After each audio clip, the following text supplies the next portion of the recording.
خدا رو شکر بالاخره تونستیم صورتتو ببینیم، وگرنه ما که حتی تو حسرت حرف زدن باهاتیم. از دست شما مادر. شما یه جوری میگین که انگار من شبا هم سر کار میمونم. والا اگر به تو باشه همین کارو میکنی. از بس که حواست به اون آدم هست. مگه اصلا خونه هم میای که ببینیمت؟ از اونجا میای میری خونه دوستت لطیف میمونی. الان که جلوت نشسته بشین باش حرف بزن. این شکایتاتو بعداً بکن. پسر، من و بابات ما میخواستیم که تو که من چی؟ میدونی پسرم، خالت زنگ زده بود. اون میخواست که نارینو بفرسته سر خونه زندگیش. این که خبر خوبیه. دیدین؟ من بهتون گفته بودم اون هیچ مشکلی نداره. شما نگران بودین. اول حرفتو کامل بزن، بعد خوشحالی کن. ببینم موضوع چیه؟ ما میخوایم که تو و نارین با هم زودتر ازدواج کنین. چی؟ پسر، من و خالت تو بچگیتون تو و نارینو برای هم انتخاب کرده بودیم. الان فکر کردم به تو هم بگم. خیلی زود یادتون نیفتاده؟ من اصلا نمیخواستم قبل از رعنا و رافع تو ازدواج کنی. اما الان شوهر خالت مریض شده آخه. مگه درمان مریضی اون ازدواج منه؟ پیش یه دکتر خوب ببرنش. اگه خاله نمیتونه ببره خب من میبرم، ولی با نارین ازدواج نمیکنم. الان رعنا و رافع درساشونو میخونن، بذارین اول اونا ازدواج کنن.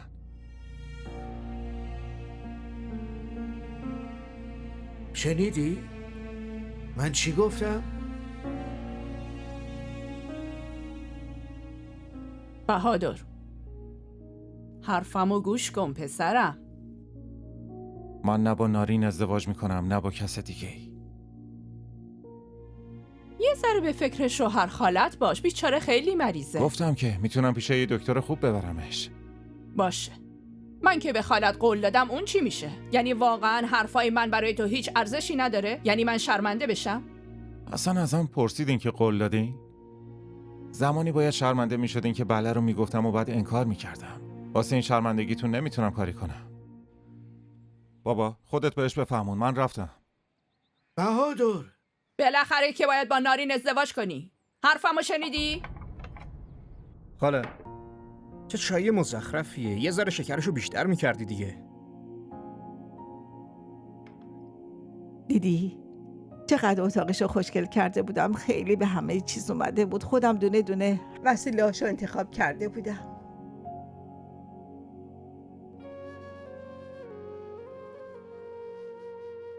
بازم تو لیوان سمیرم باید بریزی. ساکت شو بچه برو. کی پر روه؟ تو اینجا چی کار میکنی؟ تو تازه عروسی بعد اومدی تو آشپزخونه؟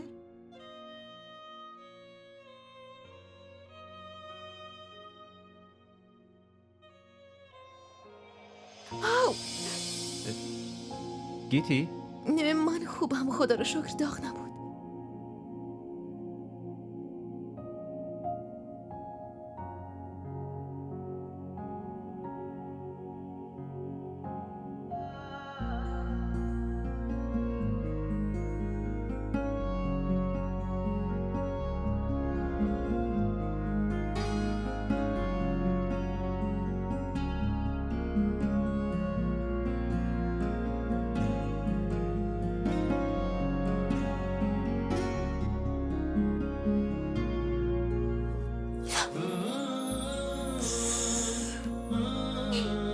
داد نزن، همه میشنون.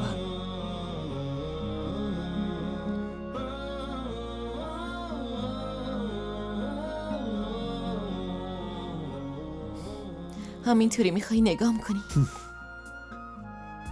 باشه، پس میریم داخل و من جلوی همه میگم که گیتی فقط با من ازدواج میکنه. و بابا عاقد و صدا میزنه و خیلی راحت منو به عقد در میاره، نه؟ نه، اصلا همینطور نیست. من با مامان حرف میزنم، با زن دشوری هم حرف میزنم و اونا قبول میکنه. بابا رو چجوری راضی میکنی؟ باباتم خودم راضی میکنم. چی میگم بهش؟ گرهی که با دست باز نمیشه رو با دندون باز میکنم. گیتی، تو توی قلب منی. باید بیای خونه من. باید مال من بشی. حرفای شما قشنگ. دلم میخواد که چشممو ببندم و اعتماد کنم. اینو نگاه کن.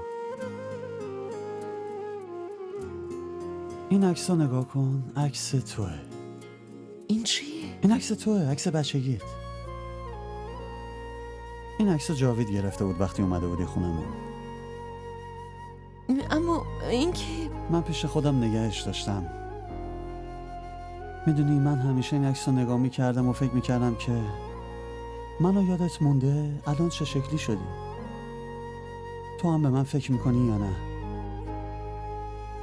گیتی، تو عشق دوران بچگی منی. وقتی از بچگی تونستم مراقب این عکس باشم، پس از عشقم هم میتونم مراقبت کنم.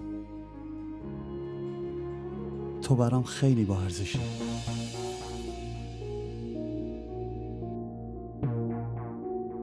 خیلی با ارزش.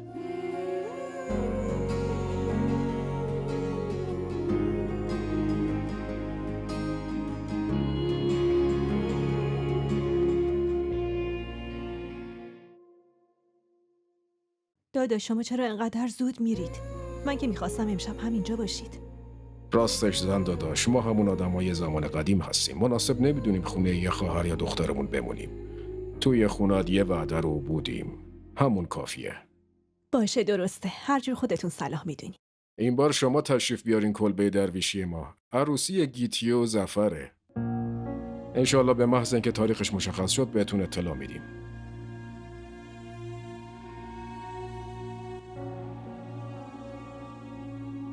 واقعا خیلی تبریک میگم، اما فریحه به من چیزی نگفته بود.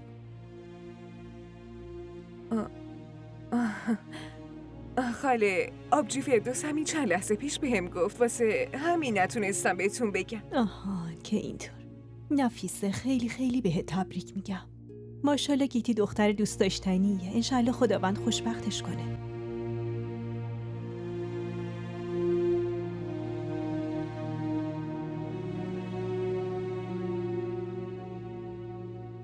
آبجی بریم؟ آره تا خونه برسیم خورشیدم طلوع میکنه. خب صفیه جان، خدا حافظ.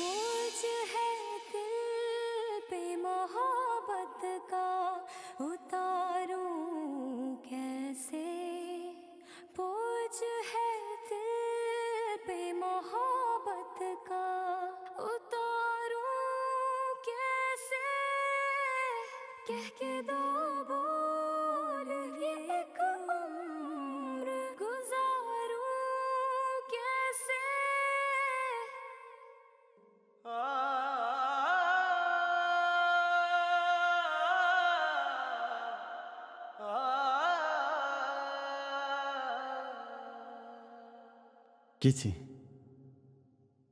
تو توی قلب منی.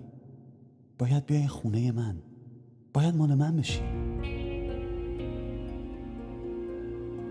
نه، این ممکن نیست.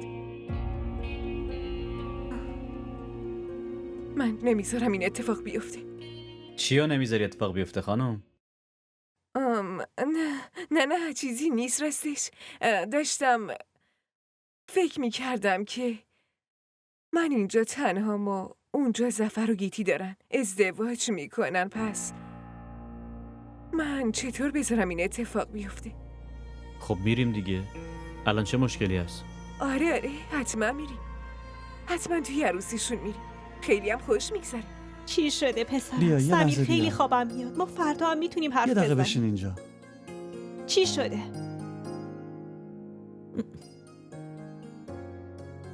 من خوابم نمیاد. پسر من چرا خوابش نمیاد؟ یه چیزی بهت بگم. بگو.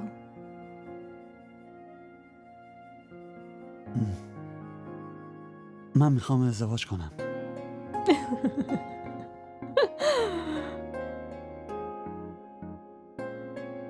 واسه این خوابت نمیاد که میخوای ازدواج کنی؟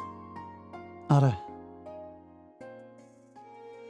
اگه بدونی که کیو دوست دارم شما هم خواب از سرت میپره. واقعا؟ کیه پسرم؟ میخوام با گیتی ازدواج کنم. کدوم گیتی؟ گیتی دختر عمو اقبال. برادرزاده فریحه؟ تو دیوانه شدی؟ مگه نشنیدی اون نامزد شده ماه بعدی عروسیشه؟ مامان حالا شما لطفاً یه بار باهاشون حرف بزنین. یعنی چی باهاشون حرف بزنم؟ من اصلا همچین کار اشتباهی انجام نمیدم. اونا یه خانواده سنتی هن. ممکنه بهشون بر بخوره. باشه. پس من با زنداداش فریحه حواست باشه. تو با فریحه در این مورد هیچ حرفی نمیزنی. عقلتون کجا رفته؟ من به گفته احسان از اون خانواده یه دختر گرفتم. همون بسته. دیگه ازم نخوا عروس دومم از اون خانواده بیارم. ای بابا خیلی مشکلات ممکنه پیش بیاد. یعنی شما اصلا خوشحالی من براتون مهم نیست؟ از خوشحالی تو بیشتر سمیر آبروی این خانواده برای من مهمه. یه دختری که در حال حاضر نامزد شده من دوباره خونش برم ازش خواستگاری کنم؟ میخوای خودتو مسخره کنی یا خانواده‌تو؟ باشه پس خودم یه کاریش میکنم. تو هیچ کاری نمی کنی. فهمیدی؟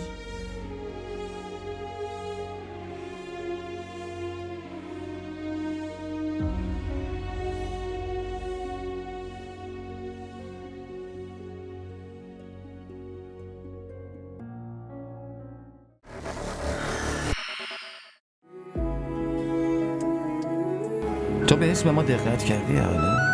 جایی که حمزه تمام میشه از اونجا تازه حاله شروع میشه و جایی که حاله تمام میشه از اونجا حمزه شروع میشه. कोई तो हो मेरा अपना कोई तो सहारा हो गम मेरे ठहर तो जाए कोई किनारा हो.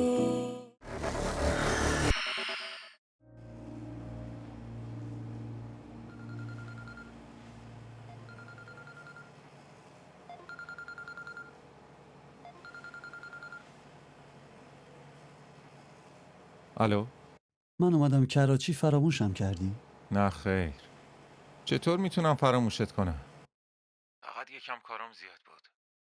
میخواستم امشب باهاتون تماس بگیرم. داداش من اصلا نمیدونم چی کار کنم. چرا؟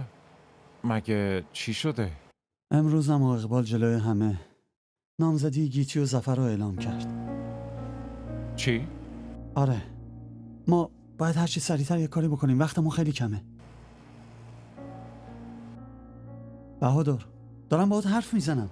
آره من دارم گوش میدم.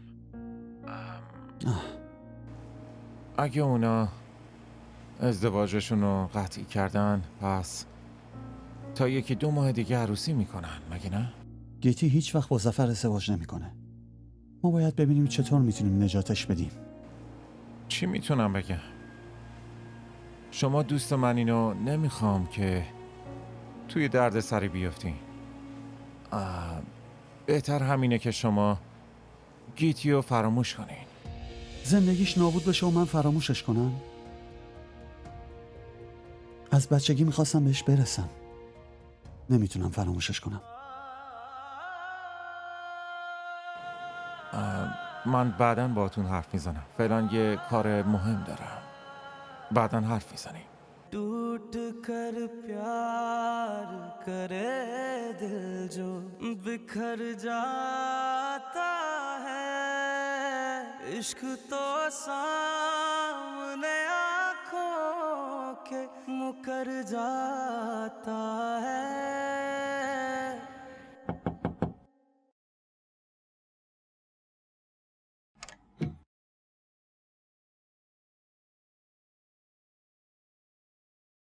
آقا سمیر بیرون رفتن؟ بله خانم، ایشون صبح زود رفتن. گفتن میرن حیدرآباد. وای خدا. باشه.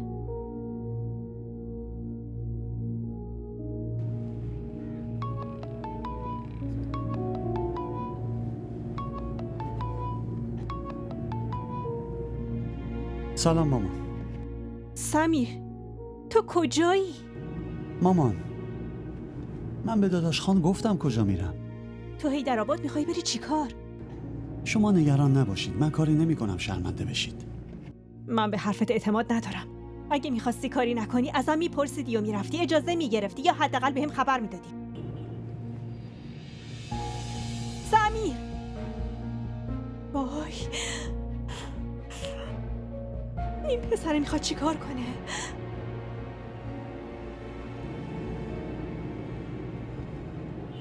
من گیتی رو خیلی دوست داشتم برای سمیرم، اما دیشب وقتی شنیدم داداش اقبال گفت قراره اون با ظفر ازدواج بکنه، من خیلی ناراحت شدم.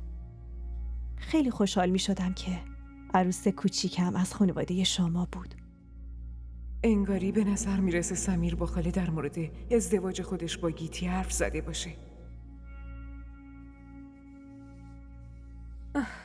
مادر جون، این حرفتون درسته، اما شما اینو شنیدین نه؟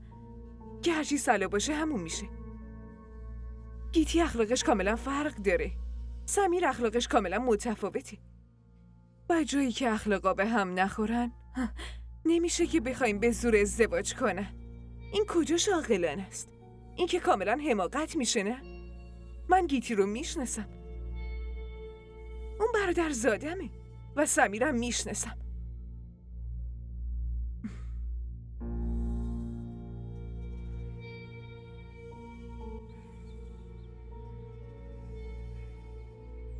در ضمن مادر جون، گیتی دختر زن داداش نفیسه و داداش اقبال نیست.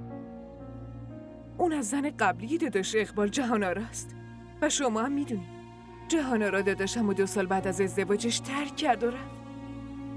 آها، واقعا؟ هرچند نباید اینو بگم مادر جون، اما خیلی از اخلاقای گیتی به جهان‌آرا رفته. واسه همین داداش اقبال به محض اینکه درسش تموم شد تصمیم گرفت با ظفر ازدواج کنه تا که دخترش خونه خودش بمونه.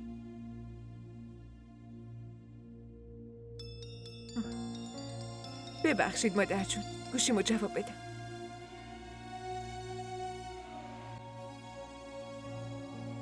ظفر هنوز داره درسشو میکنه، اما تو اصرار داری که همین ماه عروسی کنن.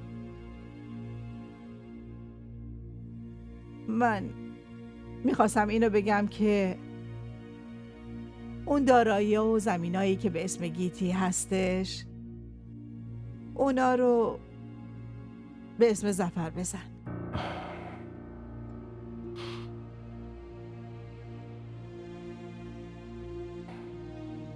اما آبجی اون و اگه اقبال این کارو نکرد چی؟ تو بین خواهر و برادر دخالت نکن. چرا داری اختلاف به وجود میاری؟ اما آبجی من یه لحظه، من دارم حرف میزنم دیگه، ساکت باش. خب آبجی، شما بگید که شما چی میخواین؟ ببین داداش، من میدونم که جهان‌آرا با تو چی کار کرد. همه چی رو میدونم. اما گیتی بالاخره دختر همون مادره. اگه خدایی نکرده با ظفر من همچین اتفاقی بیفته، اون بچه نمیتونه تحمل کنه. اگه همه دارایی به اسم ظفر بشه، گیتی هم فکر میکنه که کار اشتباهی دیگه انجام نده. الان تو که رفتارشو دیدی، همیشه داره با این ازدواج مخالفت میکنه. ببین اقبال، من هر کاری میکنم، هر چیزی بهت میگم برای صلاح گیتی میگم داداش.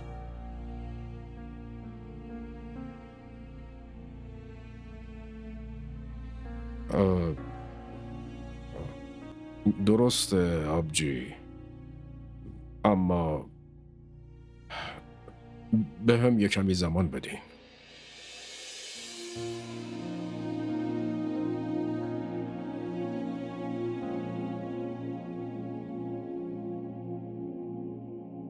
سلام آقا. علیک السلام. بشین.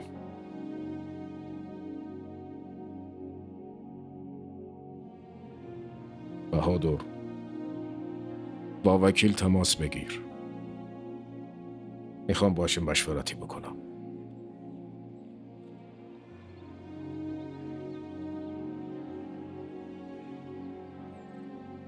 سمیر، شما اینجا یهویی؟ بقیه خانواده کجا؟ من تنها اومدم. چرا تنها؟ اومدم اونی رو که از دست دادم دوباره به دستش بیارم. چی داری میگی؟ من منظورتو نمیفهمم. بهادر گیتی باید مال من باشه.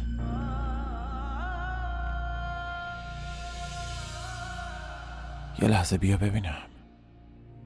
چی میگی؟ مگه نمیدونی اون با ظفر نامزد شده؟ اما به خاطر اشتباه من اینطوری شده. من همه چی رو درست میکنم.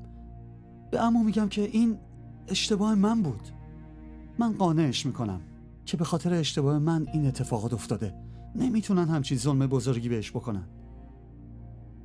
هیچکی مثل من نمیتونه مراقبش باشه. عجب. سمیر پسرم، تو؟ سلام عمو جان. علیک السلام. کی از کراچی اومدی؟ همین امروز اومدم. یه کاری داشتم. آها، که اینطور. بهادر، با آقای وکیل تماس نگرفتی؟ داشتم تماس میگرفتم. پسرم تو چرا اینجا وایسادی؟ بیا داخل، بیا. خب پسرم، خانواده خوب بودن؟ خدا رو شکر. اینجا کجا میمونی؟ خونه خودمون میمونم.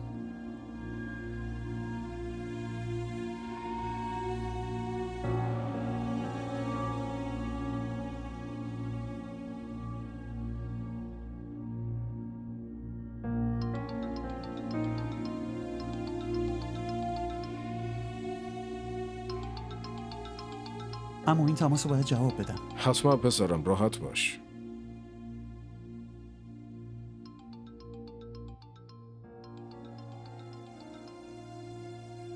الو. تو اینجا چی کار داری؟ به خاطر تو اومدم مشکل رو حل کنم. مشکل منو چطوری میخوای حل کنی؟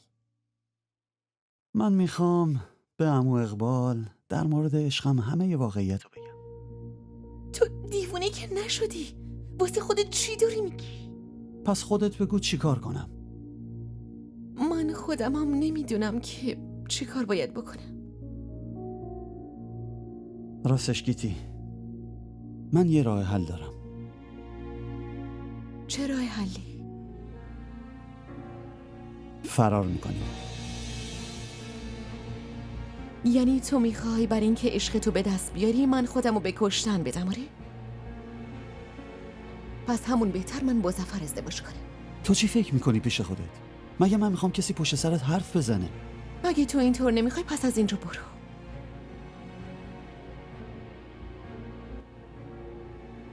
باشه، من دیگه میرم. حالا بعدم باهات صحبت میکنم.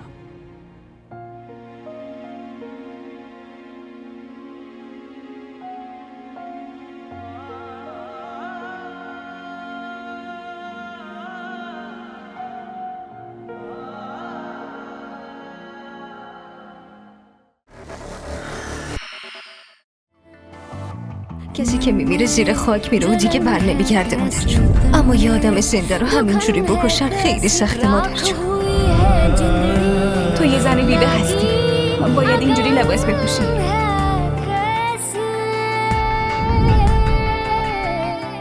بهتر از بیوه زندگی کردن زن بهتر خودکشی کنه.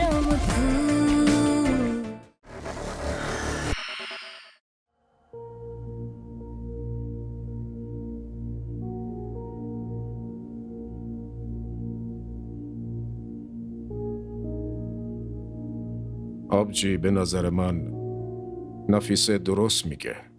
چرا با عجله عقد کنن؟ ظفر میگه امتحانش شروع میشه. این جمعه عقد میکنن. جشن عروسی هم بعداً میگیریم. همینجا خونه خودمونه. ما که نمیخوام جشن بزرگ بگیریم. آبجی، اگه عقدم کنن باید فریحه رو دعوت کنیم و همینطور خانواده شوهرش و چند تا از فامیلا رو هم باید دعوت کنیم. و عقد گیتیه، پس جهان‌آرا حتما باید حضور داشته باشه. بدون اون چطور میتونیم دخترش رو عقد کنیم؟ الان جهان آرا از کجا پیدا شد؟ توی روزای خوشحالیمون من نمیخوام حتی سایه اون این طرفا باشه. اونو ولش کن. تو بگو اقبال، نظر تو چیه؟ باشه آبجی، هرچی خودتون صلاح میدونی.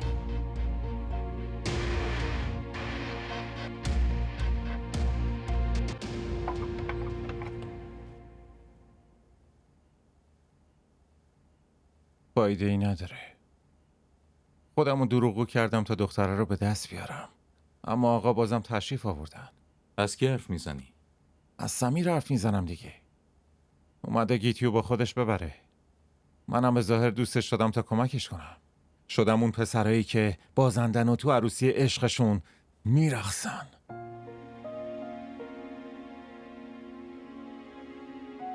ببین، کار اشتباهی نکن. منظورت چیه؟ اون پسر گیتیو با خودش ببره و منم وایسم تماشاشون کنم؟ گیتی تا حالا بهت گفته که مال توه؟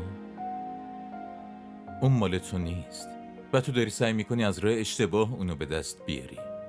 بهادر، تو اونو نمیتونی به دست بیاری. برعکس تاوان کار اشتباه تو پس میدی. واسه همین دارم بهت میگم راه اشتباهو پیش نگیر. انقدر خودتو مجبور نکن وگرنه کشته میشی. برو بابا، تو هم با اون حرفای مزخرف تکراریت. ای بابا بهادر، حرفمو بشنو.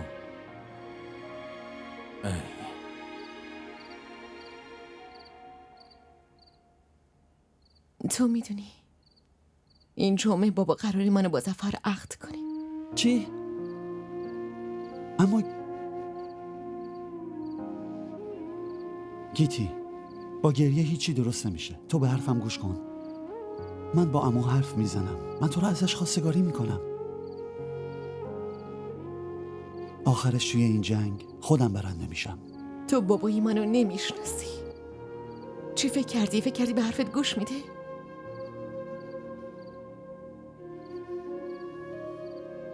اما یه نفر هست که میتونه مانع این ازدواج بشه. کی؟ مامان واقعی، جهان آرا.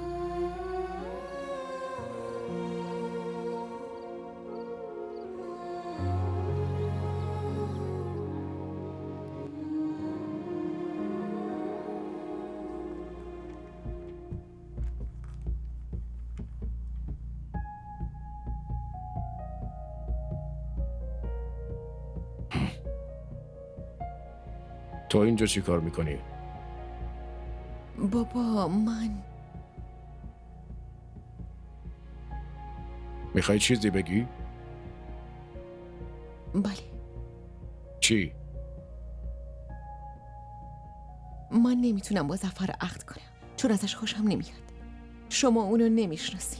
اون آدم خوبی نیست. فقط جلوی شما تظاهر میکنه که آدم خوبی. نه خودش خوبه و نه اخلاقش. سعی نکن منو نسبت بهش بدبین کنی. اصلا هم همچین آدمی نیست. و تو خدا رو شکر کن. دختر تنبل و نالایقی مثل تو رو آبجی فردوس هم به عنوان عروس قبول کرده. پسرای مثل ظفر کم هستن. گیر هر دختری نمیاد. من همچین آدمی رو نمیخوام. من میخوام درس بخونم و 100 تا هدف و آرزو برای خودم دارم. حرف درس خوندن پیش نکش.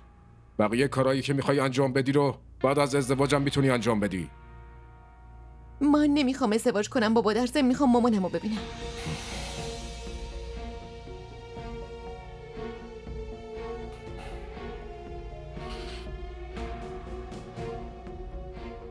میخوای کیو ببینی؟ من از مامان واقعیم جهان آرا حرف میزنم. بسه اسمشو نیار. به خاطر اون مادرت من خیلی تحقیر و خوار شدم. به سختی از زندگیم حذفش کردم. الان میخوای دوباره ببینمش؟ من نمیتونم آبروی خودم رو ببرم، فهمیدی؟ بابا من که درخواست اشتباهی ندارم. اون مادرمه و میخوام ببینمش. و اگه اون امروز اینجا می بود نمیذاش این اتفاقا برای من میفته. اون اگه الان اینجا بود حرفای منم اینقدر تلخ نبودن. اون با رفتنش از اینجا عشق من و سرنوشت تو رو سیاه کرده. بابا شما دارین در حقم ظلم میکنین. از اینجا برو دختر، اینقدر مغز منو نخور. یالا برو.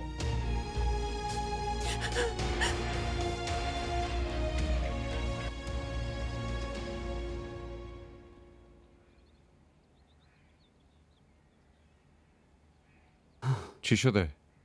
اتفاقی افتاده؟ چرا انقدر با عجله صدام زدی؟ روز جمعه قرار مراسم عقد گیتی باشه. فقط 2 روز وقت داریم. پس شما چه نقشه‌ای دارین؟ نکنه نقشه دارین گیتی و فراری بدین؟ بهادر تو منو چی فرض کردی؟ اصلا اینطور نیست. گیتی داره دنبال مامانش میگرده. به محض اینکه آدرسشو پیدا بکنه میره پیش مامانش. اون وقت عمو اقبال نمیتونه کاری کنه. ولی این چطور ممکنه؟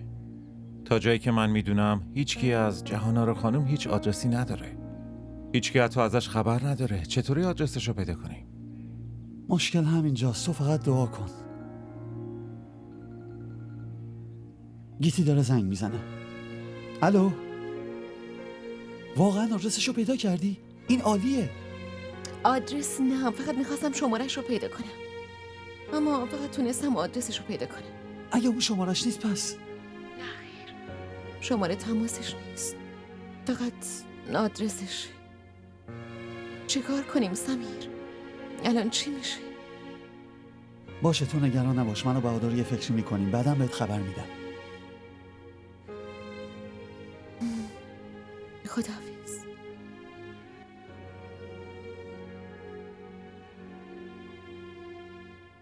چطوری این کار رو انجام بدیم؟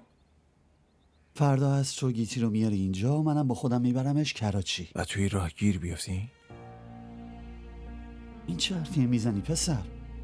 داری میترسونی. من نمیترسونم، دارم بهتون واقعیت رو میگم. ببینید اینجا شهر کوچیکیه. اگه شما و گیتی و کسی ببینه پس به گوش اقبال خان میرسه.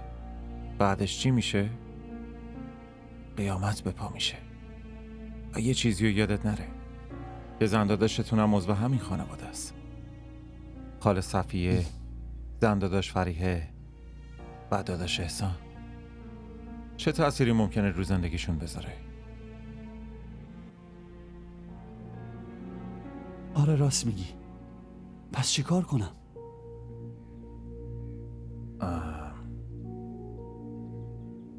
یه کاری میشه کرد. از اینجا تا کراچی قطار 2.5-3 ساعت تو راهه. درسته؟ 2 تایی با قطار برین. گیتیو تا ایستگاه میارم، اما شما باید تنهایی بیاین تا کسی شما رو با ما نبینه. در ضمن شما 2 تا باید تو اتاقای جدا سفر کنید. خب وقتی به کراچی رسیدین میتونین گیتیو خونه جهان‌آرا خانم برسونید. گیتی به محض اینکه رسید اونجا با اینجا تماس میگیره که با رضایت خودش رفته اونجا. اما بهادر چطوری میخوای تا ایستگاه قطار بیاریش؟ فراموش کردین که من خدمتکار این خونم؟ همه بهم اعتماد دارن. فکر نمی کنم که با سوار شدن گیتی توی ماشینم مشکلی پیش بیاد. البته بهونه رو باید گیتی فکر کنه.